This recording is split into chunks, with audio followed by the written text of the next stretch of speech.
صينية كنافة الوداع ورمضان كريم علينا جميعا. عندنا كنافة مقطعينها. اهم حاجة السمنة اللي بتكون قدامك دي اللي احنا قادحينها تنزل على الكنافة، ولا هنحمر كنافة ولا مش هنحمر.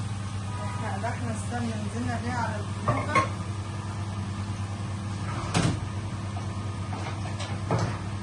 هقلبها كويس في السمنة، بس طبعا مش هقدر احط ايدي فيها لان السمنة ايه المعلقة اتكسرت. وش الخير وش الخير. معلقة تانية وش خير. الحمد لله على كل شيء، الحمد لله على كل شيء. اهم حاجة الكنافة تشرب السمنة. تفركي كنافتك حلو بالسمنة، سمنة، واهم حاجة تقدحي السمنة حلو.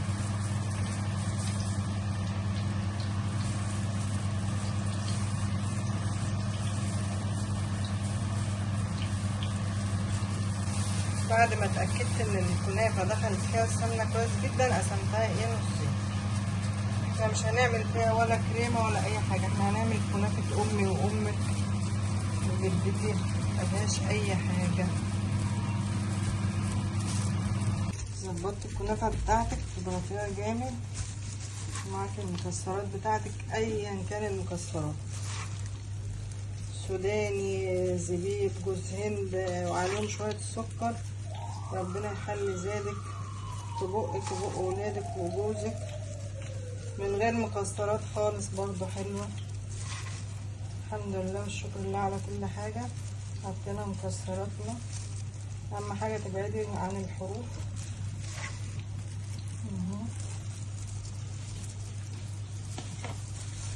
حط بقية كنافتك.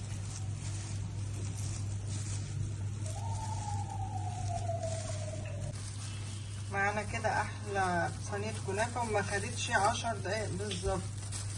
هدخلها الفرن، انا مسخناه معلياه على 180. هدخلها 5 دقايق واوطي عليها واسيبها. الكنافة الاخير معانا كنافة العظمة، هسقيها بالشربات البارد. دي احلى من طشة الملوخية.